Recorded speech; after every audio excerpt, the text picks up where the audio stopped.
In CI News this week, newly released figures reveal that 1 in 6 babies in Ireland were killed by abortion in 2024. The government is urged to resist pressure to introduce the European Union's far-reaching hate speech laws. And in the Seanad, a UN committee is criticised for disregarding last year's referendum vote for the constitution to continue to recognise the contribution of Irish mothers.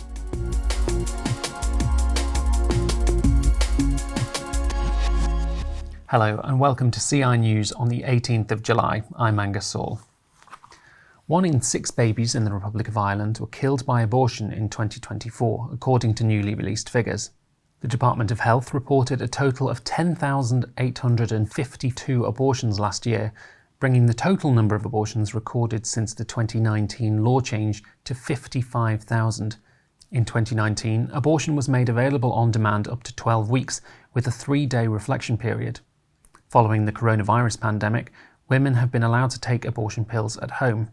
Pro-Life Campaign's Eilish Mulroy spoke to the CI about the truly horrifying figures. It's a shocking figure. I think an awful lot of people who would have voted for abortion back in 2018 when Ireland repealed the 8th Amendment would never have envisaged such huge numbers.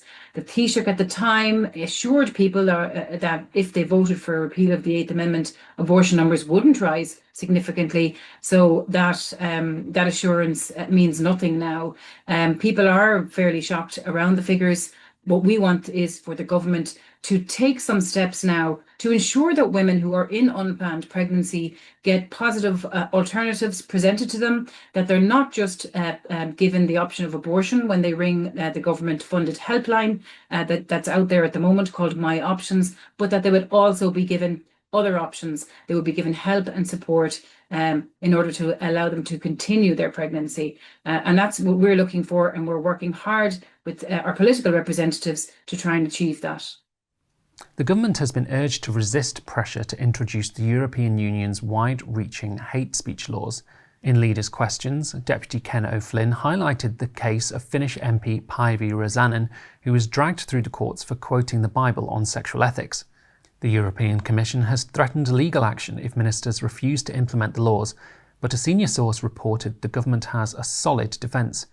Speaking in the Dáil, Deputy O'Flynn questioned whether quoting scripture would become a punishable act if the laws are introduced.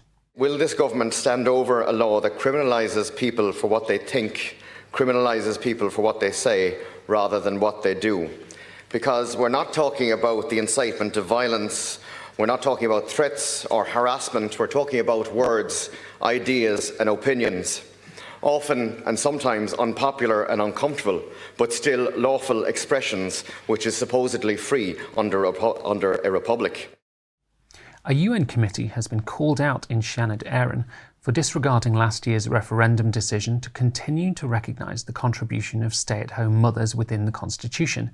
The Committee on the Elimination of Discrimination Against Women recommended that the process be rerun, despite almost 75% having voted against the proposal to remove wording recognising the mother's particular role and gift to Irish society. The committee's members are not democratically elected and its reports are non-statutory, but in 2019 its report was used to justify the UK government's imposition of abortion on Northern Ireland. Senator Ronan Mullin said that people rejected the removal of the word mother, not as some claimed because of a belief that women should be chained to the sink at home, but because they value the work done by mothers and fathers in the home. What does it say about the arrogance and the disconnection of self-appointed or almost self-appointed supposed human rights expert that their response to a decision by the Irish people about their constitution is to say they made the wrong decision, we should see how that could be run again? And finally, Grace Community Church in California has announced the death of its long-serving pastor and celebrated Bible teacher John MacArthur, aged 86. Through his media ministry, his oversight of the Master's Seminary and training of church leaders and pastors overseas, John MacArthur will be primarily remembered as an expository preacher who had, as Grace Church recalled, an unwavering commitment to declare God's truth. John Piper paid tribute to his friend's ministry, which inspired thousands of pastors to believe that explaining what the Bible means honours God, saves people, and is just plain interesting. And in an essay published in his honour, Dr. Albert Mohler highlighted his friend's relentless passion for expository preaching. Pastor John MacArthur would be the first to say that the priority above all other priorities is that the faithful exposition of Holy Scripture continue until Jesus comes.